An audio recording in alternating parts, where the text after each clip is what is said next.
You're listening to Raising Anchor, the Rhode Island FC podcast, now part of the Blazing Musket family. We're glad you're here.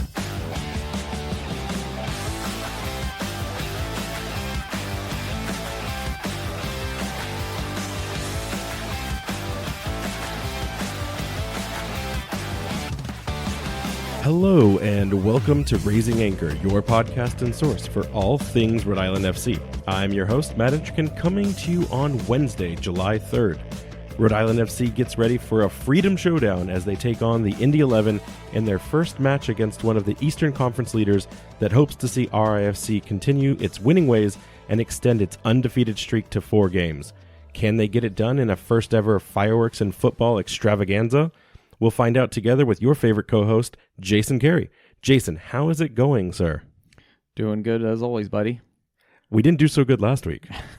I heard about that. You heard because you didn't hear because it was unhearable. I tried to hear it. Listen, we'll kind of get that admin stuff out of the way. We don't know at the end of the day what happened last week. We went through every ounce of the electronics. We're not doing a stream tonight just to make sure we get a quality episode back out. So we're back to basics tonight. I think Coach Kana would approve of that, right? You know, just when you get the right tactic in, you just keep making sure that delivers a superior outcome. So we'll figure out the streaming piece and make sure that that's integrated back into the show. But our most important priority is making sure that what we do work on is something that you guys can enjoy and listen on a weekly basis. So that's more important than seeing our faces. And so we'll keep working on that and try to get that out the door in the near future. Yeah. Hopefully we will never have any issue with that again. You get one mulligan, right? Yeah. In your career lifetime. That was ours. We just burnt it very early in the first season. So we've got lots to talk about today. There's new player signings. There's a lot of news in the soccer world. We're going to briefly recap what we did talk about for almost 2 hours last week, because there are some, I think, fun anecdotes in there that we know a lot of people just gave. I saw the numbers. But a lot of people rightfully gave up on that. So we'll just quickly touch on some of the key talking points, and then we're going to get you guys ready for this game and what is coming ahead. So let's get going. We're going to start with the international stuff, right? Yeah, so we got a little Euros Copa roundup. Because this is an international footy podcast now. We're branching out. Yeah. That's what people want to hear. So, a lot of people were watching the Portugal game. I wonder why. I wonder why. They took it all the way to pens, and the heroics of Diego Costa, shut down Slovenia after a very long, grueling match. It could have been the heroics of Ronaldo, but maybe not so much in that extra time. He did have the, the cojones there to step up and take that first pen to kind of say, like, hey, I'm not afraid of my quote-unquote mistake. And he's like, I'm going to correct this. But then Diego Costa just was like, I'm just going to stop every shot that Slovenia makes. So don't even worry about this. It's always really interesting in international games at that stage. I always think of like the players and the responsibility to put away penalties. And there's so many people out there that think like, with the 70% chance or 65% chance that you have to convert, and you're this good, you get paid millions of dollars. Like, it should be an easy thing every time. I remember Harry Kane in the last World Cup where I think he had to score 2 pens in regular time against France. And then he had to he had a final penalty to get back up. He'd already taken 2 shots on the night. Yeah, didn't he took the first one and made it, and then he did it again. And yep. But with all the pressure on to keep England in, and just skied it. And it's like, it's hard to do. So it's one of those things. So I'm not, and again, remember, Ronaldo's almost 40 years old. I can barely kick a ball straight, without any pressure, let alone put it into the back of the net. So, let's give him credit where it's due. And Portugal came out on top. It still worked out in their favor at the end. So there's a lot of Rhode Islanders that are happy right now. Yeah. That being said, if we're being real here, and I know a lot of their fans are saying the same thing, if they're going to want to go further in this tournament, they're going to have to figure out that offense. It sounds crazy to say out loud with the amount of talent that is in that squad, but they seem to have a goal-scoring problem. But, you're seeing it, though. You're seeing it in all of the still remaining aging stars that are still getting either starting minutes or significant substitution minutes, where you can just see how those players have taken their national team squads on their backs. Argentina's no stranger to that with Messi. We saw Uruguay with Suarez. He didn't even get a start. He got he got garbage time minutes. Yeah. Some teams just have struggled to move past that generation of talent. Yeah, that's fair. Good luck to all our friends and community out there that's rooting for them. Are they playing France next or something? I think it's France. I think it's France. Yeah, I think that's gonna be a tough one for them. But we'll see how that pans out for them. We can stop there. We don't need to talk about any other international games that happened. I mean, there was a USA game. I don't want to. Was that a game? I don't know if that was a game. Yeah, I saw the swan song and the final act of Greg Berhalter's career take place at a certain time, but I don't know that I watched a game. Maybe some of us hope so. So yeah, I don't know. I mean, we're not going to go through the whole match. We could have a whole pod on this. Just to summarize it, it was bad reffing, weird camera angles, and basically a lack of urgency and leadership from the U.S. I feel like, we talked at length afterwards about what does a national team coach's responsibility look like. It is significantly more difficult for those coaches to do their job effectively because they don't get the players in their lives 24/7. They have to make decisions that, maybe are 6 months out in their vision and their strategy. And there's politics. Let's not pretend that there isn't politics involved. So I can't talk about what coach was trying to do on that, but I wasn't impressed. But I do appreciate that you brought up the camera angle because I brought that up too while we were watching it at Brass Monkey with RIFC and other Defiant 1636 members.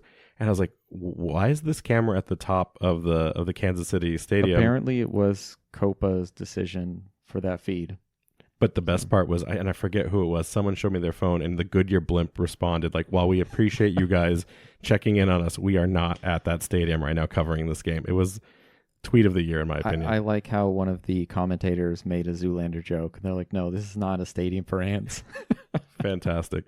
But listen, America's going to have to figure this out. Yes. So speaking of coach potentially losing his job, earlier today, both the American Outlaws and Bada 76 have called for changes in the leadership.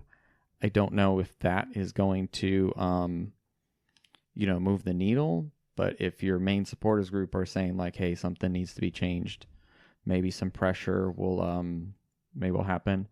I saw some interesting stats come out. Remember how everyone hated Jurgen Klinsmann? Kind of. Yeah. So someone had done all of the work, and of our last three coaches, Klinsmann, Bradley, and Berhalter, they got their win percentages. Klinsmann is number one with 33%. Bradley at 31. Berhalter's only 22 win percentage. I mean, listen, there is nepotism across the entire USSF at all avenues, at all channels. It is the reason why not only are we declining in generational talent being built at all age levels, but it's also why we can't field a successful product. And it even comes down to the way we market at the stadium. Those stadiums are still not selling out because they'd rather chase $400 price tickets versus selling $40 tickets to some new fans that maybe Kansas City, they want to become better soccer fans, but they can't because they get priced out, or they're worried that international fans will travel and create a net negative experience for home field advantage. I would argue that when you can't fill your stadium, that's also demoralizing. But to your point about the coaches, Berhalter, that doesn't surprise me. We were joking. Someone asked at the Brass Monkey, oh, well, who would you want to see back in immediate? And I said, you know what? I heard Bruce Arena's looking for a job. I mean, at this point, you saw what he did with the Revs. You saw what the Revs became in his absence. I don't think he got a fair shake on trying to win back from Klinsmann's mess up in the 2018 qualifiers. And he even said it in that recent episode of Kicking It on CBS where he's like, I'd love to end on my terms. What better way than to come back a home field advantage? Yeah. If no MLS club is going to pick him up, and Danny Stone got fired for less at Phoenix Rising. He was 6-6-6, and he's already left Phoenix. Almost the exact same record they did last year. Right, at that time. And they punted him out. So unless Arena is going to come to a USL team, which I don't see that happening, give him one more crack at it. What could we do worse right now? Yeah. Other than, of course, get Jurgen Klopp. But speaking of which, did you see the Secretary of Defense, Tim Howard's yeah, I can convince him. I don't think he'll come because the offer on the memes is giving him the entire like land ownership of the state of Connecticut, and nobody wants Connecticut. So like that's actually insulting Jurgen. We got to do better. Even Klopp knows that's not worth anything. Yeah, given like the panhandle of Oklahoma at least on top of that, like come on, we can do better than that. And then just to kind of wrap this up, I saw another interesting thing that kind of goes back to Klinsmann's time. As we've transitioned into this Nations League thing, there's a lot less like slots in the international calendar for friendlies. One thing that Klinsmann did really well was actually make sure that the U.S. set up a lot of friendlies with some of the quote-unquote best teams in the world. So he made sure that we were playing against Germany, playing against Netherlands. So the team had that experience so that when it came to big tournaments like this, they were not afraid. Yeah, no, that tracks. I think that there's a missed opportunity, and it's across all avenues. It's not just the generation. It's not just the administrative staff. They have to figure this out. We can't keep rewatching Taylor Twellman's "What Are We Doing?" Meltdown and then be like, we're still in the same spot or worse than when he had that breakdown the last time. And no one likes to agree with Lawless, right? Lawless, Twellman, I mean, they're all, even Carly Lloyd's getting in on it now too. So like, make no mistake, like all of the greats or all the people that represent the opinions of soccer from an American base, they're all disappointed right now. Not a great look as we come up to some important crucial years for soccer in this country. Last thing, did you know that Bob Lilly is Christian Pulisic's godfather? Bob Lilly of the Pittsburgh Riverhounds? Yeah, just let's put this man in charge. Are you sure you want that? He's in last. Yeah, I don't know if they're in last place, but when we last looked at the goal tallies, they're at like 9 goals for the season for the Riverhounds right now. So I mean, could we do any worse? I don't know. That's a good point. We didn't score any last night or a couple nights ago. All right, let's get into this team of the week. Yeah, so Jose Quezera earns his second USL Team of the Week honors in a row. Let's go. Yeah, he's been doing good. Back to back. That's not easy to do. I don't know that there's a lot of players in the league that earn that repetitively across the board. So that's a big deal. Congratulations, Jose. Yeah, it shows that maybe this is not just a one-time thing, and this is like the new normal in terms of what we can hopefully expect from him. He is also up for Goal of the Week, but we know that's kind of a popularity contest since Clay couldn't get it last week. But still, go out there and vote. Yeah, we need like 10,000 more fans to start like paying attention. So yeah, I hope he gets it. And if his performance drops off in any way, shape, or form, send him back to Rwanda for a game, even if it's just a friendly backyard pitch play, and like get him back after that. Because clearly, when he's representing Rwanda, magic happens. So I am so happy to see him in this kind of form right now. This whole Team of the Week thing had me kind of thinking about things, and in MLS, they have this, you vote for like Defender of the Month, Player of the Month for each of the teams. And then from a journalistic standpoint, they kind of tally everything. So there's always the fan vote, and then there's always like the media and the journalism elements of it. There is a USL one, but since we're attached to Blazing Musket, like our opinions kind of saddle towards them, and we help contribute with that. But I guess if I would ask you, it just is an internal RIFC, vibe. If we had to look back at the month of June, who would be your Rhode Island FC player of the month? I think I'd lean towards JJ Williams. I kind of feel that his offensive capabilities have finally started to click and kind of drag this team forward. I think Quezera is a close second though. But also didn't he miss like the first part of June because of international duty? So yeah, JJ only got 2 weeks of it. Yeah, so it's kind of that rule of like, can you count someone that only had like one good game and his stats are high, or 2 good games? It's the same way with like Noah Fuson. Like he could be in the running, but he was also relegated to 15 minutes of each of the last 2 matches, which we're going to get into tonight. But yeah, so I think I'd go with JJ. I think that it's kind of like, in a sense, he's dragging this team forward. I mean, sometimes literally, right? Because of the way we've started to adopt a play style here. I guess, that makes sense to me. I try to, like, when I think of things like this, I try to think of the person that, maybe doesn't get the gravitas or like the flashy goal parts in the production there. Like, who's that defender who's just putting in the work? Who's the silent player? Like, who's the Marky Barra player of the month, right? Like Mark's very rarely going to get the credit and the accolades that he deserves. But nevertheless, it's one of those things. So I was kind of trying to think, like, I wanted to say Jackson Lee because we're going to talk about that tonight about, the potential goalie wars that are brewing. But I think you're right. I think J.J. Williams, having really only come into the game now in the month of June, I think J.J. Williams is a really good request of him because he's putting in full complete performances. He's now getting hotter and hotter with his goal contributions in both the goals and assists column.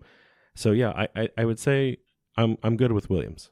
Quizera, if he had played the whole month, I'd say he'd earn it outright. But I really like what I'm seeing from J.J. Williams.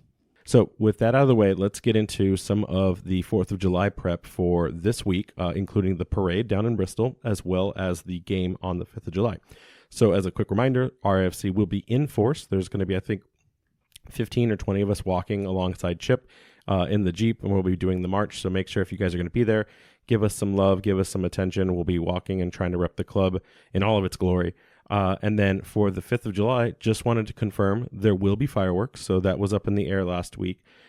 We don't know what the positioning of the fireworks. I imagine it's on that developing lot land area behind so that they can set up safely and then shoot into the open. So I imagine if you're in the smaller grandstands on the west side, you're probably going to have to either come down to the field and watch from the field. I don't have that stuff. So imagine there's going to be a really complex and detailed know before you go that will come out probably tomorrow. So pay attention to that. But you're also going to want to show up early because there are free sunglasses being offered on the game. I think they say nice goal on the side. So that's going to be exciting too. And then the big thing that I just want to kind of segue into that is that this fireworks is not going to be probably a huge show. I don't want to build up the expectation too much on it. It's more of we are providing you fireworks because you are coming to a Viernes de Futbol game. But it is what was really interesting is we recently had that interview with the new Rhode Island FC president, David Peart, and he had told us that they have every intention of kind of taking over the responsibility that the Pawtucket Paw Sox had on the big 4th of July fireworks festival. So that is something that the city and the residents have, in more than just the Pawtucket residents, it was a lot of people around the state had come and, wanted to watch that. They had the big send-off for the final one last year. They've made it clear that their intention is to inherit that tradition and make it a permanent fixture at Tidewater. So the early thought to me is that they're probably going to try to anchor a game to fall on the calendar around the 4th of July, 5th of July, or 3rd of July every year moving forward, so that can become because you want to play, you want to bring the fans out. So I imagine what that tells me is that anticipate this may become a new permanent patriotic tradition. So if you thought okay, well, I like to go out for the 4th of July, well, you're going to have to start giving those up and making Rhode Island FC your biggest priority. But that's really exciting that they're already trying to kind of plan and think ahead towards that. Yeah, no, that's awesome. You a big fireworks guy? Not really. I mean, they're okay. I worked at Six Flags for a few summers, and it was just nonstop fireworks. And it just, after a while, you're like, okay, cool. Yeah. But hey, they're not for me. It's for the families and everyone else. And I know that a lot of other people appreciate them. So that's awesome that they're gonna get that going again. Right. I don't like to watch fireworks. I like to make fireworks, like the fireworks we're making on this podcast right now. Let's get into the big news. The big news that everyone's been waiting for all day. We have a signing. And it's not the signing that you all thought we were going to talk about. Oh, this isn't that defender you've been telling me about? Not that defender. All these years? Yeah. I don't even know if that defender's still coming, to be honest. So let's get into this. Lost. Maybe. Who knows? Rhode Island FC has signed Zachary Harivo from Tampa Bay. And this is a big deal, maybe not a big deal, but it's going to be a big deal because we're going to build it up to be a big deal. First and foremost, he comes with an undisclosed transfer fee. So in the announcement in the press release, it was just he was transferred. But transfers in this market, unless you're a free agent, they come with an associated cost. So there was definitely a fee. No, we don't know what it is. And no, the club will never tell us what that fee is. But we do know that there was probably some connection or correlation to the Prince Sadie change back down to Charleston last week that happened. My guess is maybe we moved money so that we could make this actually take place, because I can't imagine that we're sitting on a bunch of, free dollars to move players around at this point. Again, there may be some other player coming. We'll hint at that at the end here. But Zach's a really interesting character. Going through his kind of performance resume, he's a 28-year-old center defensive midfielder born in Japan and plays for the Haiti national team. Zach's origins in soccer started with the New England Revolution, as a lot of our players now do. I think we're up to 7 players that have connections to New England Revolution's academy or the Revs too. He went on to sign a homegrown player contract in 2015. When was the last time you heard homegrown player? It has been so long since I've heard that terminology, because like the league and MLS still focuses on it. Hashtag not an MLS podcast. But as I move away from MLS, like I've forgotten homegrown's even a thing. Yeah, there's a lot of weird MLS-isms that have kind of maybe slowly faded out of my brain. And you're like, oh yeah, I remember that's a thing. Right. So he signed that contract in 2015, and between 2016 and 2018, he made a handful of starts, not too many, for the New England Revolution main squad. But I think he capped out at about a total of 10 appearances with the Revs. My favorite bit of information that we were talking with the Blazing Musket staff on, kind of getting some additional details, because this comes from a time before I was monitoring and tracking the Revs, and they went on to say that there's a really funny and famous quote that then coach Brad Friedel of Revolution fame once described Zach as a better number 10 than Lee Wynn. And this was back when Lee was going through, like, he wanted to get traded. This was post 2014's MLS kind of crash out from the finals. And so Zach at one point was the best number 10 that the New England Revolution had on their bench, so much so that he only ever played 10 games. So like let's take that with a bit of a grain of salt. But as a central defensive midfielder, he's not a flashy player. Like we gotta set the preface here. This is not like the second coming of a Jack Panayotu. He's not a goal machine. He's the Marky Barra type. He's the Connor McGlynn, where he's going to do the dirty defensive work that needs to get done. He has over 120 professional appearances, and in the USL, he does have 4 goals and 1 assist. But the favorite stat I have is that he also has a goal and assist during the playoffs in 2019 with Birmingham Legion, where he scored an equalizing playoff goal and then contributed to the winning assist to one J.J. Williams in their defeat against North Carolina FC when they were back in the championship back at that time. So there's already a connection. Obviously, we've said Revolution now. We've said Birmingham. So if you're not already seeing the linkage to Conno Smith, you're missing out on this. But yeah, so this is a player that has a well-proven track record with coach and with JJ, because Zach's on Tampa Bay right now. And where did we get JJ from last year? There we go. Maybe he just following him around. And he's like, hey, I'll be there soon, buddy. JJ Williams is actually Zach's transfer agent. He's the player agent for him. But people have already been quick to identify with Zach that he hasn't seen a lot of minutes lately. And that is because he's been going through some stuff. So one, he has only been seen 3 times this year, and it's all been since June 1st for very last-minute substitution minutes or garbage time. And that's a reason for that. He's been coming back from 2 major injuries that have occurred. One was last year. He actually was injured not this March, but last March, where he suffered for something I had never heard of until today, which was a proximal hamstring tendinopathy. Tendinopathy. That's a mouthful. I had to say it twice. Yeah. So also referred to as PHT. So we're going to refer to that from now on as PHT. But he had a hamstring pain, and it was so bad it caused all this inflammation. He couldn't sit down. He told reporters he could not sit down for 8 months as he was going through the recovery process. I'm sitting here talking to you right now. Could you imagine how many times a day you sit down and knowing you couldn't do that? So he was only ever standing up or laying down? Yeah. Listeners, I want you to think through the day how many times you've adjusted your position to sitting down today. Count that up. And if it's more than 70 times, understand that Zach couldn't do that 365 days of a year. That's insane. That sounds like the worst thing possible. We take so much in our life for granted, Jason. Yeah, that's not great. So after he, what I'm calling, tore his butt muscle, because that's basically what a hamstring is at the end of the day, and he went through this pain, he recovered, and he came back in March of this season, getting ready for his time with Tampa Bay, and then he had an MCL strain. So compound one injury to another. He cannot. So that knocked him out until just recently to June, where he had rehabilitated the leg, and now he's back in action. And like we said, he's a Conno guy. He's familiar with J.J. Williams.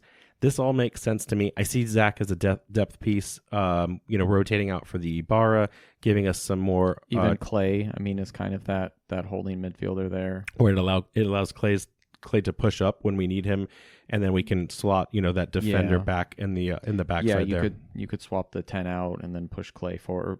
It gives us, there's those three midfielders who are not the forwards or wingers there. Gives us some depth there, I think. Yeah, and I think that I don't think that this was something we had on our radar. I will ask you this: did we need this player? Not to Zach's pedigree or his talent that he's going to offer, but just as a rotating CDM. I like the idea that coach is saying here, but we had a defender on our radar. A through and through center back was what we were told to believe was going to be someone that was joining this squad.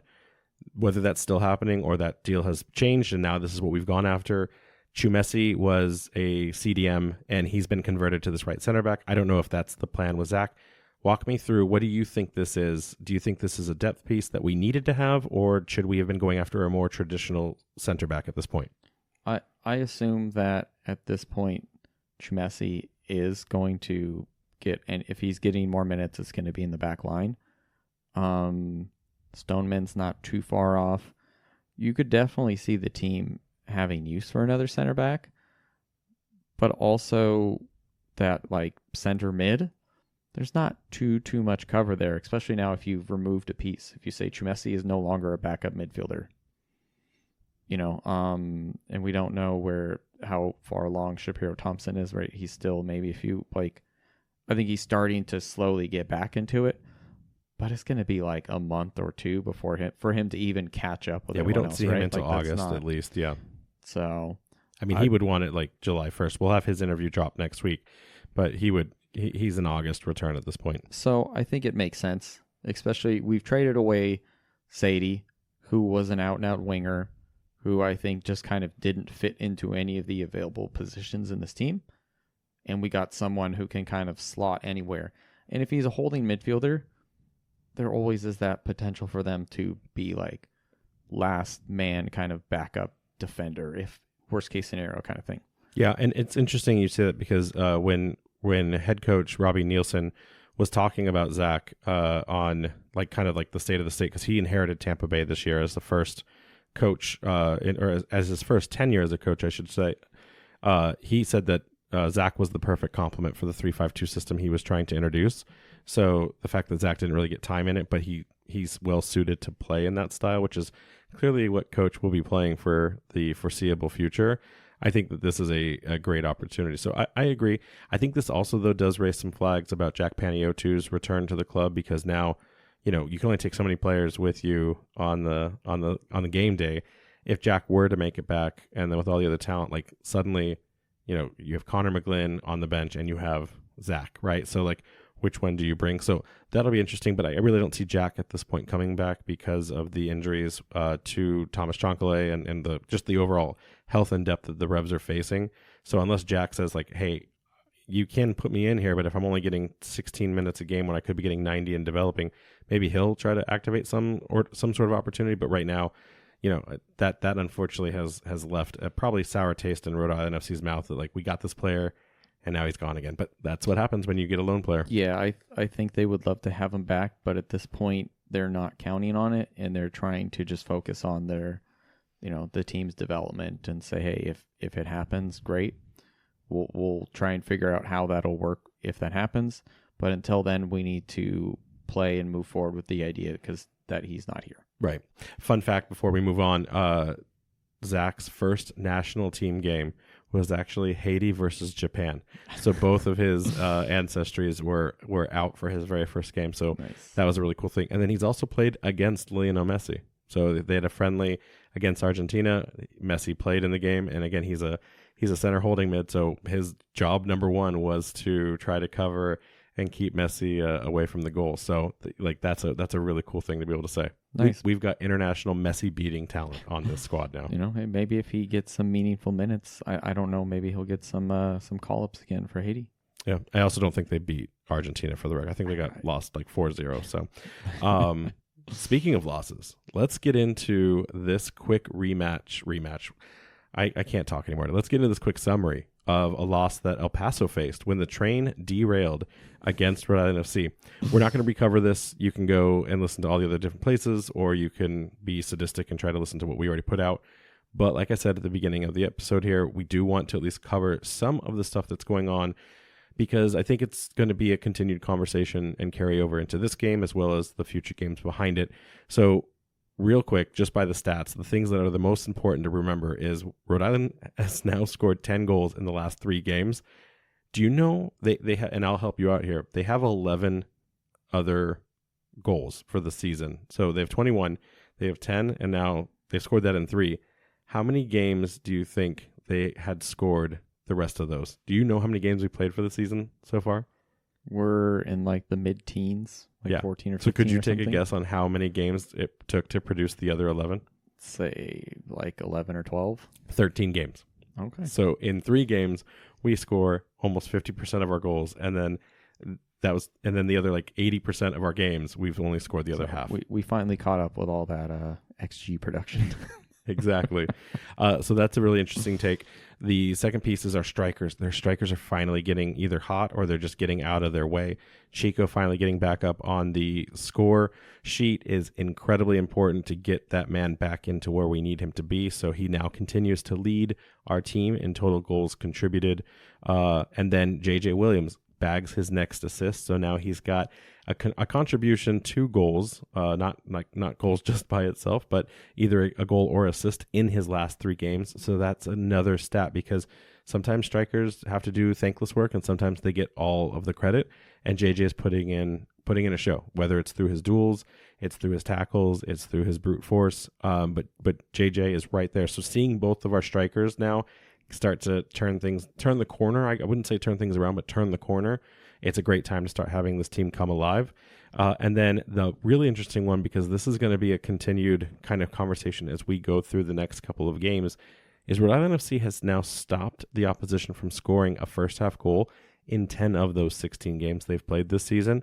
Only the Battery and Tampa Bay have done this more often at 12 total games this season in the USL. So the reason I bring that up is because when we start to think about tactics and like where this team thrives more than anything, it's either keeping us at like that 0-0 draw kings that we're hopefully well past at this point, or it's scoring in the first half and then keeping that momentum to where it's really just to those like final minutes of game management, like where we've seen it, kind of fall apart in the final 5 to 15 minutes of a game match. I think that that's a really important thing, because as this team continues to get better and solidify, we're just a few minutes short of a really powerful result. And what that means to me is that we're a competitor. That's a playoff stat that you want. You want to have a team that can control the game, right? Like maybe you had offensive production issues, but if you can keep a team at bay, that's just as important to finding, and it probably is harder in some ways, right? So I think that those are really important stats that I just wanted to get out there.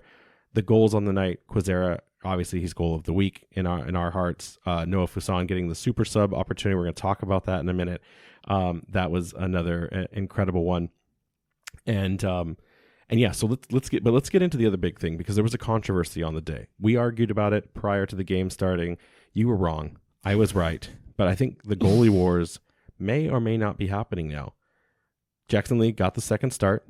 When we found out afterwards by talking to coach in the press conference, he had said it himself that he recognizes and rewards performance. And he was, he said he'd be crazy to not reward and acknowledge the contributions that entire roster had made on the night in Louisville prior to the El Paso game. So of course he was going to play that squad in the game against El Paso. The first time we didn't have a change in formations in club history as well, by the way.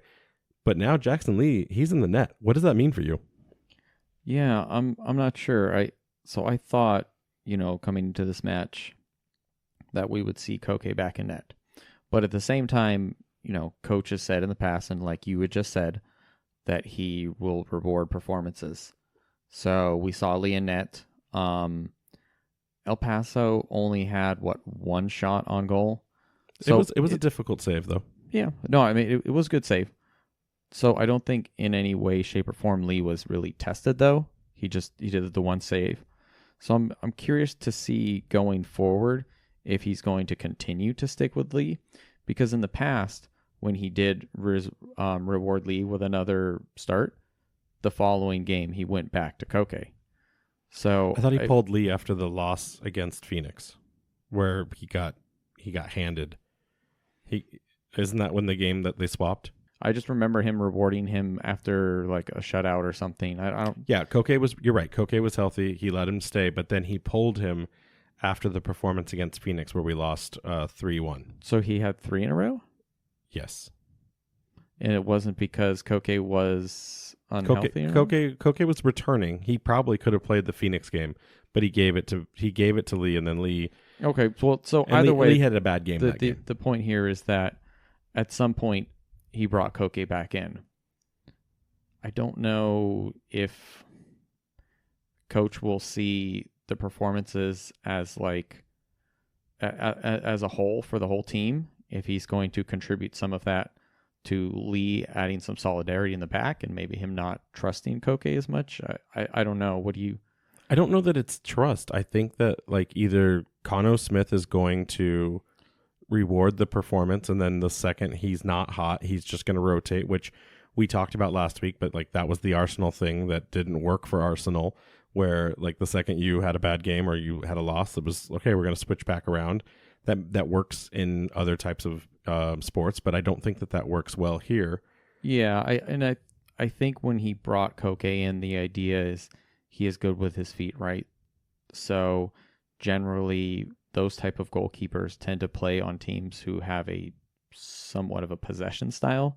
Well, as we've seen this team transition and put up better performances now without having the ball, the kind of main tactic now for the goalkeeper is to hit it long. And Lee has been able to do that. Most goalkeepers actually can do that fairly well. Right. It's just those short passes where you want someone like Koke to be able to play it out of the back. But if that's not going to be our style, does coach then transition just to Lee? At least until things like blow up and maybe he has to make a decision. Was this on the keeper? I don't know that. I'm not Coach Cano, but I do know that Lee is actually right now the better keeper on stats when it comes to shot stopping and saves, as well as clearances. You're right. Koke is very good in the possession style, and he's very good at the distribution. Lee's distribution rates are terrible because his order on the night is always just to long ball it to JJ.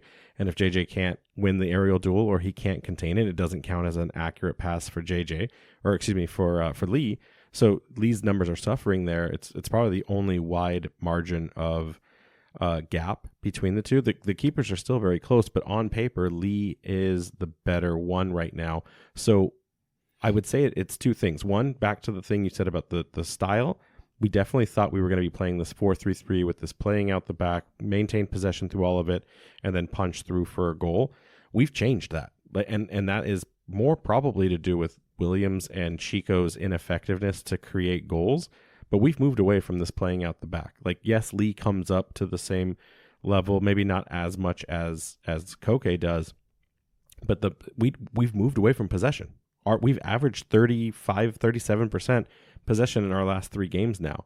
We don't care about having the ball. We care about creating a midfield transition higher up the field or getting a successful tackle, because we are Successful Tackle FC, higher up the pitch without the press, mind you, and then trying to transition a quick attack. So the team is still pressing. They're just not pressing as like we don't high press anymore though. So we are though keeping the pressure on, because so if we go back and look at the distribution of, like, if we break the field into thirds, they never got past the middle third or their own back half. Right, but the ball was only ever in the final third for 20% of the game. Right, but what I mean is that we're not pressing. Like, if you look at the early games, we would have 80% of the players on the pitch above the halfway line. We are now we have a few players. It's more controlled press. We're not like madmen just trying to push the field all the way up and then getting burned in the back. Right. It's a little more organized. The back three is high, they're high, but they're not like all the way up into the box. Yes, exactly. So I think with this change in tactics, that it suits Lee, and Lee has now unfortunately shown better. We talked about this 2 weeks ago. I'm not worried if Lee ends up being the keeper for the rest of the year because Koke Vegas is a veteran of this league. He's professional. And he's a multi-year contract player, which is one of the most important things all of these USL players need so that they have a livelihood and they have a continuation of the ability to play soccer. So if Jackson Lee ends up staying with this team, the reality is that Lee, his value increases dramatically. And whether that's RIFC, most of the players have a club option that they can exercise. If that is Rhode Island FC exercising that to sign him for an extra year and then sell him, or to sign him and keep him and figure out what to do with Koke. The point is all of these players have stability and structure for the next, I should say Koke has that. So if Lee is only in year so that the club can make some money off of it, Koke still knows that he's going to be our keeper. So I'm sure he wants to play. No athlete doesn't want to not be on the pitch. But like at the end of the day, when people are like, oh, like what about Koke and how this will work for him? Koke's fine. It's really Jackson Lee you have to solve for because you have a moment in time to make this player as valuable as possible. We can't keep both at the end of the year. They're both too good. That's the reality. Mm-hmm. Do you let Lee just walk off to LAFC, or do you build him up and then get some club to say, hey, we'll take him off your hands now? Look at Fidel Barajas with Real Salt Lake. Yeah. He got sold for, I think, it was $4 like million? Well, yeah, but before that, from Charleston to Real, it was like 400,000. And now they retained to sell on percentage too. And then Real Salt Lake is now moving on for $4 million. Like that's the future of the players in this league, right? So like that's where it needs to come from. Long story short, man, at the end of the day, it's Lee now, but my concern is do you bench him? Do you pull him the first time he has a bad performance, or do you ride him with confidence into a few extra games regardless? If we continue to see switches like this, that will create a real goalie wars situation amongst the squad. No matter what they try to say, there was an article went out that like all three of them, including Silvera, are like this unit, and they all build each other better. Yes, but at the end of the day, all three want to be playing. And if you start chopping and changing the keeper, you're going to have a problem. Yeah, and so I don't think any of them have. It's not a problem between any of them. It's a problem with the team as a unit, where you need that consistency. One final thing I'll say, this is a team. I don't. Lee is obviously very good. Sometimes being at the right place at the right time, with the offense finally clicking, maybe, Koke was just happened to be in a lot of the games where he was put under a lot of pressure because the rest of the team was just not working. So life's not fair. It is what it is. It's one of those things we'll never know because we can't go back in the time and switch this game and put Koke in and see would we still beat El Paso in the same way. We just don't know. You're right. So let's talk about the other thing of the night, and then we'll move on to the actual Indy 11 part. I want to really quickly touch on this super sub scenario that's kind of starting to unfold with Noah Fuson, Isaac Anking, two super sub moments for both of those players in the last two games consecutively. Fuson scores a goal in both games and gets an assist in one. Anking scores a goal in one, gets an assist. So their goal contributions are skyrocketing. All of this happening in the 90th plus minutes. This is a big deal. These players are really starting to take shape and become these like high quality impacts in the later minutes of a game, even if it's just to bury and secure the win. That being said, you ask a player like Noah Fuson, who has started a majority of the season, to suddenly take on this 15, 20-minute role. Obviously, he's going to say yes to the coach because he'll do what it takes, what's asked of him. He's a professional. But at the same time, like you can't imagine he wants to be, and I hate even saying relegated, but reduced to a impact sub. Like they don't want to be super subs. They want to be starting 11. Is this good or bad? I mean, it's good as the result, but is this bad for the problem that's brewing for coach when he has to deal with that? I guess it just depends how you look at it. If we want him to stay with the team long term, using him like this might make him want to eventually leave to find first team minutes, right? If he continues to perform and adds contributions off of the bench and leads us to a successful season, he's going to say, like, look at what I can do. Imagine if I was there the entire time. So a lot of it's a personal preference. It depends where they are in their career development, right? Players maybe in the twilight of their career, they understand. They're like, dude, I these legs, I can't go out there for 90. Give me, the 15, 20 at the end, and I'll go all out for you. the younger players who are maybe just trying to break in, some of them probably understand that, okay, I don't have the resume to say make me a lock-on player yet, so I'm going to try my hardest. But if Fuson thinks that he's at that point where he needs to be a starter to kind of solidify and move his career forward, he's not going to like that. I mean, even Ole Gunnar Solskjaer for Fergie, he used him as a super sub. He said later on he hated it, but it worked out really well for United. No one enjoys being that super sub. So it's just how long can you keep them? That remains to be seen. I don't have an answer. I know that when I asked the question, Noah probably like looked at me like, we're not going to be friends if you keep asking these kinds of questions. So it's tough, but at the same time, coach has to manage these players, minds, their hearts, but he also has to manage these standings, and you can't deny what's happening on the pitch when Noah comes on. So I hope that this works itself out, and I hope that this is something that continues to see everyone thrive in excellence. But at the same time, unless there's a need for a rest or rotation, I think Fuson now has this ability to really make an impact off the bench. Maybe it's earlier minutes if we see a gassed Chico or a gassed Williams, but you can't deny what's happening on the pitch. There's so still plenty of games left in the season. Speaking of, let's get into the rest of these games. We got a big one coming up this weekend. Yeah, so let's just do a quick table standings because RFC did not play this past weekend, so there were fixtures without us, and I had kind of hinted in the last one about looking forward to those results and how that could potentially affect our position, and kind of made a prediction that based upon their opponents, that the other basement dwellers with us were going to have a hard time. And they did. None of them picked up points. So RIFC are still in 9th place on their 3-9-4 record after these previous results. Looking forward to what we've got in this next roundup or lineup here. North Carolina is going to be hosting Miami FC. So that's, something that might be maybe easy for them. Who knows? I've seen some weird results from Miami. Hartford is away to Loudoun, who are apparently good this year. They're very good. Yeah. They're quiet good, so which is kind of something about Indy 11 we're going to talk about. They're just quietly doing the work. And then Pittsburgh Riverhounds are hosting Monterey Bay FC. So some more maybe silent tough fixtures, but at the same time I could kind of maybe see some points being picked up there. So it's important that RFC builds upon this momentum and kind of moves forward from our current results.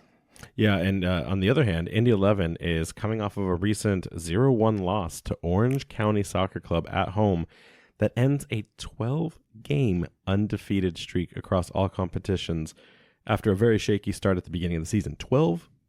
They were undefeated for 12 games. That is impressive. That's insane.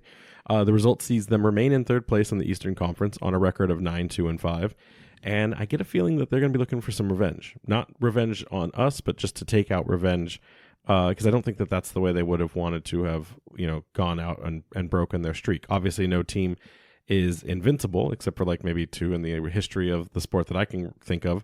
So it'll be interesting to see how they kind of bounce back, because they haven't lost since before April 12th. That's a long period of time before they've seen any kind of result not go their way. Yeah, speaking of shaky start, I remember early on their kind of rough start to the season. I went and looked back. They picked up 4 losses in their first 6 matches. And then there was that whole MLS controversy. Still ongoing. It's still still on their minds. And then, all of a sudden they kind of just picked up points and they're in 3rd place now. I feel like that MLS controversy and the whole stadium complication. Galvanize them. I feel like it was we're going to prove to this city, the state even, that we deserve a team. We deserve to be a team, and maybe even we deserve to be the MLS team. Watch how good we can be. Possibly. We'll get to it when we kind of start to talk about the team. There's also 2 things I kind of picked up in my research about them that I think kind of maybe correlated with that as to why we're seeing better results from them. You know where the bodies are at the stadium graveyard site? Is that what you know? Okay. I've got the deeds. You've got the scoop. Let's get into this injury report. Amos Shapiro-Thompson still out He's going to talk with us next week. We've got that one loaded, and he'll tell you that like I said, he's ready to go tomorrow. He's not, but no timeline yet on that. We haven't gotten one from coach or the technical staff. Gabriel Alves should be back probably next week and available for selection. Our timeline from coach had him 2 to 3 weeks out, and since there's been so much time off, he's like probably 1 week away. I just don't see him getting back into form and ready to start. He may see some substitution minutes, but I'm going to say that he gets one more game of rest before we see him back in. And then Kofi Chumesi, right now, he was listed as day-to-day last week from the team because they didn't know the severity of the hamstring. At the game last week against El Paso, he was pulled in the 62nd minute for tightness. They weren't sure if it was a strain, just a knock, if it was a tear, if it was a full injury. They didn't know. And so it was a precaution that they pulled him out. So my hope is that if he realized that he needed to kind of sideline himself, that it just needed a couple of days of recovery and should be good to go. But if that's not the case, then we may need to anticipate that we are going to have to see some rotation or some change in that back line. So we're anticipating Chumesi shows up because we haven't heard anything that would say otherwise. So then if that's the case, I'm saying it's the same exact formation, same exact squad, because it's really impossible to determine what Chumesi's missing presence would do to that rotation. Do you think it would be anything else? I think it would be the same. I think if we don't see Chumesi out there, what will happen is Holstead will move back to the right center back. Then you'll bring in McGlynn, Brito, and Ibarra as those like center three. Do you think probably what'll happen? Do you think Stoneman or Messer or Smith could do the right center back at this point? I mean, Stoneman should be back for this at this point. So he should be, but I don't think you would just start him right out. I think he'll get some minutes in the game. So then why not Smith? Is it because he's just more of a traditional fullback? Smith is fun, but he's just way too offensive. If you could, you could put Steven Turnbull back there, but then you really take away that kind of, attacking prowess from him. And then who else do you put on the right wing there? I mean, I guess you could put Smith, but, I don't know. It's gonna that could be something maybe like a second half switch. You could maybe kind of do some chopping and changing there where you pull Steven to be the right center back, put Smith in front of him, and then maybe push Holstead up into a mid and you pull a midfielder out. I don't know. Yeah, so, I mean, like we said, it's the same formation, but if you've been living under a rock, we've got Lee in goal with the back three of Chumesi, Yao, and Nodarse. That 5 midfield is Turnbull on the right with Holstead, then Brito and Ibarra. And then on the left is Rwanda national superhero Jojea Kwazera. And then that striker core is JJ Williams and Chico. I'm going to say it's Chumesi for now, and if it's not, that's a problem to figure out on Friday on the 5th. Yeah, assuming he's healthy, I think he'll be there. Yeah. So let's get into Indy's formation and prediction. One, I think we know it's probably going to be some variant of the 3-4-3. So and I don't think we ever get these right at all. And after talking to a couple of guests, they say hey, you do your best, right? Yeah. But we think it's going to be Solte in goal. And then in that 3-4-3, you're going to see Diz, O'Brien, and Ofemu in the back three. Aiden Stanley, Cameron Lindley, Lawrence Houghton, and Ben Mines are in that midfield four. I know of Cam Lindley and Ben Mines. They've made Team of the Week a couple of times. And then Augustine Williams, Jack Blake, and Sebastian Gonzatti. Jack Blake leads their, at least he did lead their goals until recently. I don't know if he's still at the top. I think he's still, but a lot of his goals come from penalties. So fun fact about that one. Any call outs that you have for the formation before we get into the tactics? No, that looks about what I've been seeing from them as of lately. Yeah. So hey, listen, the 11 started the year, like we said, on the shaky ground. They only saw one win in their first 6 matches. So, they had some draws, but mostly those 4 losses that Jason had mentioned earlier. Their win against the Chicago Fire 2 in Open Cup seemed to be the kickstart that the squad needed to go on that previously mentioned 12-game all-competition win. The crazier stat is since April 12th, after getting the tar beaten out of them by a Markanich frenzied Charleston attack, they haven't allowed more than a single goal in any competition. And I think that's the other thing, right? Because again, we always look to like a win. A win means goals, right? Like Governor McKee said we were just 9 goals away from first place. We've now done 9 goals, by the way. We're at 10, and we're not in first place. So someone educate the governor for the next time he speaks about that. But like when you look at the Charleston defense now, and the fact that there's only been a single goal scored against them, if they hadn't let in so many goals in that first 6 games, they'd be at the top of defensive metrics for all goals conceded and clean sheets probably too. But because they're not, with the 15 goals conceded in the first 6 Do you mean games. Indy? Yeah. Oh, okay. You said Charleston again. Oh, sorry. Listen, hey, Charleston, Indy, they're like the same city, right? That's a new rivalry now. Yeah. I don't even know who they're. No, what's the LIPAC? That's Indy 11, right? LIPAC? I don't know that like the Louisville. Oh, it's Louisville, Indiana. Friends Forever benefit of soccer match, whatever that is. Yeah, never mind. I answered my own question. I don't know who Indy would be outside of Louisville, or I guess I should say I don't know who Charleston's rival would be. Is it North Carolina? Oh yeah. Yeah, because that game just happened, right? And Charleston did the hold my beer on them. Yeah, we're answering our own questions here, guys. Listeners, don't let us do a podcast before the 4th of July. Things get weird. But so back on track here. So Indy has not allowed more than 1 goal in any competition, like I was trying to say. And if they hadn't let so many goals in those first 6 games, they'd be at the top of all the defensive stats when it comes to like goals conceded, goals allowed, clean sheets, all of that. So much so that they allowed 15 goals in the first 6 games versus just 7 goals in their last 12. So they figured out their defensive structure, their shape, their formation, and that kind of all clicked on top of them being the 3rd highest goal production unit in the Eastern Conference right now. So I had to do a lot more research on Indy than I've done on some other clubs, because I just kind of realized, even watching highlights or games, I haven't seen like any of them this year. For some reason, I've somehow missed all of their games. When you told me that you didn't know much about them, I thought about the facts I knew off the top of my head. I only knew one fact, that they were the owners of the corn cob kit.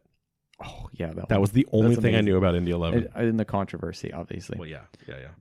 So I was watching a lot of footage and going through a lot of, their data and whatnot. And it looks like, I think there are 2 things here that kind of changed their trajectory in the season. First off, they started off the season playing various 4 backline formations. So around this time where they turned around, they switched to playing 3-4-3s, or a variation of that, a 3-4-1-2, but basically the same thing. One other thing happened is they made a change in the sticks. So Yannick Ottel started this season with them, a German goalkeeper, and he was struggling. He's not doing so well. So they switched to Hunter Solte, and since then he's, I think, a combination of the 3 back line, the change in defense, and the change in goalkeeping. Like you said, they've only let in like at most 1 goal a game. He has plenty of shutouts, I think, if I remember correctly. I think they only got shutouts when Solte started, so they're behind in total for the year. I think we have just as many in that regard. So that makes sense, I should say. Listen, Indy 11, like we said, they're a sneaky team, and weirdly enough, they don't lead in any categories at all. Like they're either mid-table or they're top 5, top 10, but they're not definitive clean winners of any stat of relevance. In fact, so much so that like the only thing I do see when I kind of looked at like the consistency of their record is they do kind of lead towards the top in crossing, corners, and shots on target. And, those were the ones at least that exceeded the league averages. I find that really interesting because what that tells me, and I watched every highlight reel, and I only watched 1 full game. I watched the OCSC game to see like where they were at. This isn't a team that's going to play direct at Rhode Island. So they'll marshal up the field as needed direct, but they really like to try to send a ball into the middle and see what the Indy 11 offense can generate from that opportunity. Sometimes it's not a full cross. Sometimes it's just they float something in, but you're not going to see a lot of like shots at range. You're not going to see a lot of like try to dribble past everyone and tap one in. They love just to get the ball up to the final third and just float something into the middle. earlier in the season, I would say that would have been a big problem for Rhode Island because we were kind of hemorrhaging goals against in the corners, the free kicks, and kind of any kind of cross that would come in. We seemed to struggle with that a little bit. I don't know that we ever fixed that as Rhode Island FC, or if we just stopped playing against teams that implemented that kind of tactic. So it'll be interesting to know if like coach has been practicing in preparation for that, or if that's something that has worked its way out as the team has gelled and kind of solidified. I don't have an answer on that because we've seen lots of corners against us, but they weren't coming from teams that specialized in that. It was just like, well, hey, we have a corner, so we're going to attempt the corner. It'll be really interesting to know, is that something that we need to be mindful of on the day? Yeah, with the whole stats thing, I'm kind of curious to see like what their trajectory lies for the whole season. Like you said, they're not leading in a lot of stats. They're actually second lowest in accurate passes. Only Miami is worse than them, which is interesting because I was trying to figure out like how does it that this team plays? But yeah, it's they like to get the ball to the wings and cross. They don't per se play a lot of long balls. It's an interesting buildup. But with them having only a few stats high, obviously stats don't mean anything. But if you don't have the underlining stats to kind of back up your position, I wonder if maybe to a certain extent they're punching a little bit above their weight. They're clearly a good team. I think they're definitely a playoff team. But are they the third best in the East? I'm not so sure about. We'll kind of have to see. They've got a busy week coming up. 3 games in 9 days. And not just any game. They've got a big one coming up, then it's not us. The middle of those matches being the Open Cup match against Atlanta United. At Atlanta. Yeah, so I'm curious to see what kind of game man management they're going to employ here, and what priority the coach and team has on the night. You're in third place. You're the coach of Indy 11. The Open Cup matters more at this point? Just how high up they are? I would think so. You've already established yourself in a pretty good position. Like, why not go for glory? Yeah, I would write this off. So probably to an Indy 11 fan, this is a trap game. Rhode Island is the trap now, which is weird because we could argue that this could be our trap game, which we'll talk about in a second. Yeah, it could be the other way around too, where they're hey, let's go all out the first ones, and then the final game we'll just throw. So it depends how you want to approach that, right? You could take the first match as like, hey, I'm going to rest some key players, do some rotation, and try to go out there, but my main goal is going to be the game afterwards. Right. The other interesting stat that I was looking for in Indy 11, I will say this, fans should anticipate that they're going to be a very physical team because they are not afraid to collect cards, while us as Successful Tackles FC still wins in the domination of physical tackles and games. And we're also pretty high up in card accumulation ourselves. Yeah, it's slowed down a little bit though. Right. We've just done successful fouling or tackling, I should say, and not as much in the poor fouling. But besides that, I do anticipate that Indy 11 is going to match the intensity on this game. So, they're also coming off of the frustration of that first loss in a while. This game could be really, really chippy, and we could see some sparks fly that aren't the fireworks at the end of the match. Yeah. With their potential MLS doom kind of looming over their heads, I want them to be a successful team in the USL, just not against us. Go out there and beat Atlanta United in the Open Cup. So let's talk about some of these players to watch here.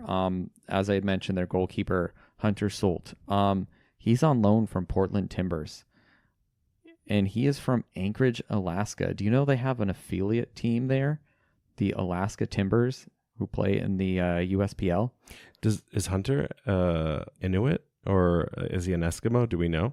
That I didn't look into his that kind of lineage, but he's straight up born in Anchorage, Alaska. That's insane.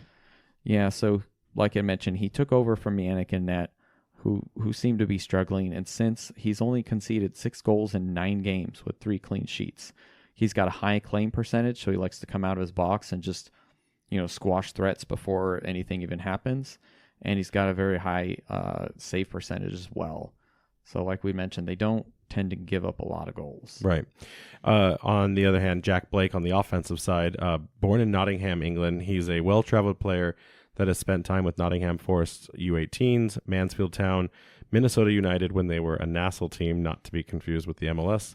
The Rowdies, Real Monarchs, which is the RSL 2 team, former San Diego Loyal, RIP, and now Indy 11. He seems to be finding his form as he does have those 8 goals this year, and in his short time with Indy 11 is starting to have better production than any of his previous teams before. Potentially, probably now because he's playing more as a striker than the attacking midfielder role he seemed to have been assigned with those other clubs. So this is someone who, some of his goals are coming from penalty kicking as well. But like if you're the assigned penalty kick taker, that's an important thing. I am not putting this on Jack, but there have been 6 missed penalties by Indy 11 this year. It is the highest amount. In any club in the league right now. So I don't know if Jack took all of them. Yeah, but I wonder if that's how he became the penalty taker. Yeah, he could have inherited the responsibility. Like, yeah. All right, I'm going to take care of this, guys. But that also tells me that we've had 1 penalty opportunity in regular season this whole year. Like, what kind of game is Indy 11 playing that they're getting fouled that many times? Like that'll be an interesting to also see on the night. Yeah, I think that with all the crosses they like to do, I think their wingers like to get in the box there, and Jack does kind of, because he is more of a midfielder, I think he's that kind of reserve second striker. So while the wingers are bombing up, cutting in, he's making those late runs, which is probably too how he's picking up some of his goals. Also, just kind of 2 other notable mentions here. The left is got some good production with Aiden Stanley's got 7 assists. When I was watching one of the game, apparently in the history, none of their players have ever gotten to 10 assists. I mean, he's already got 7, so he might. I think there's still plenty of time in the season for him to take care of that. And then Augustine Williams has got 5 goals and 1 assist, so he's got some speed too. He can be kind of a bit of a threat up there. Yeah, it shows you that crossing game is very lethal and it's working really well for Indy 11 right now. Let's get into this. What key elements are needed for RIFC to get this W in front of fans and celebrate the independence of our state and of our team's victory over Indy 11? So the team has found the formula that works, and they're finally clicking in the way that I think a lot of us and the fans knew at some point that they would. So at this point, I don't think there's anything special they need to do. They just need to go out there, be confident in their abilities, confident in their teammates, confident in their coach, and just kind of be that team that makes Rhode Island proud. Yeah, it's like, if it ain't broke, don't fix it, right? Like, continue to do what is working until it doesn't, and then make adjustments. I agree with that. I think a lot of this is going to come down to Indy 11's mindset going into it. You mentioned the Open Cup. More importantly than just the Open Cup, though, is even though they have these 3 games in 9 days, they're also coming off of a 13-day break. And we've seen that be a huge upswing in the performance of a team that just needs that break to reset, relax, whatever, heal, and then get back into it. And then we've also seen that much time away from the pitch be detrimental to a club where it's like, we forgot how to play soccer all of a sudden. We're gonna need another game. This is our mulligan, right? So maybe this is their test run before Atlanta. I don't know, but I know that when first place seeded teams get buys, sometimes that off week where they get 2.5 full weeks of break before they have to play, that can sometimes mess with just the rhythm and flow of what a winning team is doing. So I don't know if that will have an impact here on Indy, but when you combine that with the pressures of the Open Cup, the density of the schedule that they've got going on over the next week, and then everything going on with their stadium, the fact that their city hates them, their supporters group is terrible. Did I ever tell you about the supporters group? How when the statement came out, they were like, "We support soccer in Indianapolis." Not we support Indy 11. Seen that. We just support soccer. It's like, dude, if the Defiants ever did that, I mean, they would never, but they wouldn't. But that everyone would be like, "Come on, guys, what are we doing? Serious? What are we doing here?" So anyways, back to this. I think RFC does. There's one important stat that I picked up in my review of Indy, and this is going to be critical for RFC to get the win on the night. They need to score first, and I know a lot of times you'll hear "Oh yeah, they need to score and they win games," but it's really important because in all of the losses that Indy has racked up, they were usually or ties. They were usually chasing the game. It wasn't every game, but they were usually chasing. So there's definitely a style and a structure that Indy likes to impose on their opponent, where they can control what they want to do and what they're trying to get done. I don't know if that's moving more players up because they have more risk tolerance that they can take.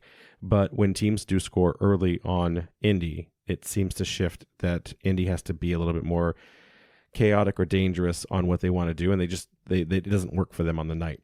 That being said, Indy also though knows how to retaliate. So like even if you do go up, they will find a way to get back into the game if they can. What you don't want is Indy scoring first, because that seems to be the games where like it's hunting season, and that's the ones where they put up 3 on a night. So it's going to be really important for RIFC to contain both Indy in the first half, but also make sure that they score as early as possible and set the tone. We've seen them do that now in the last 2 games. So if they can continue on that structure of like continued excellence, then that's going to be great from them. But then the other thing that I think is really important, regardless of who ends up in goal, I think they really need to continue to adopt this like lack of possession style and strategy. I hope that they don't change it, because if Indy's like, hey, fine, you have the ball, sometimes teams like, well, no, you have the ball. And it's like that nobody wants the ball. Just leave it there in the center circle. Everyone's like, it's like foosball when neither player can touch it and you're trying to spin it. But I'm serious. Like when you think about this, no team has realized or picked up yet now in this string of performances that they're okay, that Rhode Island FC is okay with not having the ball. They're still gonna press to a certain extent. They're still gonna fight, but like they're not gonna sit there with meaningless possession. I think of Wilfried Nancy's Columbus Crew, where if they have a very specific type of play that they want to do. If they don't do it, they stop. Like they don't play the game until the other team plays the game that Crew want to play. And so I'm worried that a coach will kind of figure that out and say, oh, okay, let's give them the ball. Let's get them to go back to like maybe their legacy possession strategy, get them to move a bunch of their players up the field, and then we catch them in the game we want to create against them. So that's the thing. That's the order of the night, is like if as teams start to see what you're doing and try to figure out how to combat that, don't change what you are. Like stick to it. It's clear that game plan works, so don't change a thing about it. And I think that's what they need. The only other thing I would say is I don't see this being a high-scoring affair, so I think everyone needs to temper their expectations. I see this because Indy 11 is very good at containing games, and we know that Rhode Island FC plays to the intensity of their opponent, so I think they're going to match that. I anticipate this being cagey, but also very protective at times until an opening goal could come. I don't think we're going to see another like 3-goal masterclass. I just don't see that coming on the night. Yeah, I think that's fair. So score predictions here. Right now, well, at least when I took the screenshot, 51% believe that Rhode Island FC will win, 37% Indy 11, and 12% Draw Kings. What do you got? You're still in the lead with 6. I'm also kind of thinking that this is going to be a low scoring affair, not in terms of like being short in action, but I'm thinking this is going to be a 1-0 victory for RIFC. I think we're going to see the battle of the MLS bound goalkeepers here. But ultimately, I think RIFC's momentum is kind of gonna get them through, and they're gonna get that 1-0 win. Yeah, I've got this as a 1-1 draw, and the reason I do is because I think we maintain the undefeated streak, but I don't know. This game feels like a trap, and for us to like return to the form we were prior to this, I want to see 3 wins strung together. I mean, this club's never done it, right? And but then we also know that we have the Miami game, and I think everyone's already like thinking like, man, we're going to win that game. So wouldn't it be great to have 4? And when you start putting that out in the universe too soon, I feel like that sounds makes you think it sounds like a trap. Yeah. But then does that mean that the Miami game is actually a trap? Well, no, because here's the thing with Miami after El Paso, that's a game you're supposed to win. Like Rhode Island FC is doing their job of putting away the opponents they should be beating. Earlier this season, when we said playing to their opponents, that meant also playing to the losers. So that's the turn here, and why I want to see that continue with Miami. I'm just not sure that we get this out the door against Indy. So I hope I'm wrong. I hope we do see the win and that you get extra points on me, but I'm anticipating this is a Draw Kings moment. So let's get into these questions. All right. We got one here from Taras. Is RIFC finally seeing its full potential, and what changed? I full potential, I feel like maybe. I mean, we're seeing complete games, if that's what you mean by it. I think it's Lee. I think it's Lee and Williams right now. I think that's the change. I think JJ has finally stepped up into that target forward, allowing us to bypass our own back line in midfield and start the game further up the pitch and try to create something out of nothing. And it allows our players to just maintain a level of shape that we didn't have earlier with the possession-based strategy, kind of dragging our own players out of position. And we're half of the season in now, and we've seen this team kind of start to gel. So I think it's a combination of those things. Andrew H. writes in, Quezera and Chumesi feel like they've really stepped up a level over the past month, while some of the other guys that we're getting a lot of early season minutes like Fuson and Brito are now taking a back seat. Do we think this sticking with the hot hand of Quezera and Chumesi always was the plan? And as a follow-up, does AST have the starter expectations? And if so, who does he put on the bench? Good question, Andrew. With Quezera, I think we kind of mentioned that it's getting meaningful minutes for his national team, and not only that, like scoring a goal. Like he probably came back and he felt somewhat like a hero. I think for Chumesi, coach just finally found like a position for him in this team that suited his talents. And I think that no one would ever, when he was played in the midfield, I don't think anyone would question that he wasn't trying. It just didn't seem natural for him. I think he's a very hard worker, and he'll do like what you want to do. So him kind of playing that like right center back role, he has the game in front of him. He can just defend and then kind of move the ball forward and pass it to someone else to kind of create the attack. AST is a problem for later. Thompson. Yeah, that's a problem for later. We don't even need to talk about that right now, because even if he thinks he's a starter, or coach does, when they're all winning, like, you don't have a spot. With how long he's been out, he's going to take some time. I think that'll be great for us if he can kind of get ready as we move into the postseason and kind of hopefully it be in a position to have need for all that depth. All right, so let's wrap this up. We got some events here. RIFC is back at Bern on Friday, July 5th, as we take on Indy 11 to celebrate Independence Day at 7:30 p.m. Or you can watch the game on ESPN+. Yeah, 7:90 a.m. we'll have the play-by-play as well. So if you're out doing other Independence Day activities, totally understand. You can catch the game on the radio airwaves there. I still love the fact that we're playing Indy on Independence Day, or at least the day after. That's awesome. And then Saturday, July 13th, Rhode Island FC is away to the Miami FC for their first ever matchup. That game will be at 7 p.m. and be on ESPN+, so you'll be able to watch that at the Guild. RAFC hasn't yet disclosed their official watch party for that one. All right, guys, and make sure to check out our friends over at the Blazing Musket for all your New England and RAFC soccer coverage and news at theblazingmusket.com. You can follow us on Twitter, Threads, and TikTok at RAFC Podcast, Instagram at Raising Anchor, and there's that website, raisinganchorpodcast.com. And to everyone listening, have a great 4th of July. Yeah, have a great 4th of July, everyone. Be safe, be responsible. Can't wait to see you guys out on Friday for Fireworks and Futbol. And we really appreciate everyone. So have a great rest of your week. Enjoy the holiday. And until then, anchors up. Anchors up.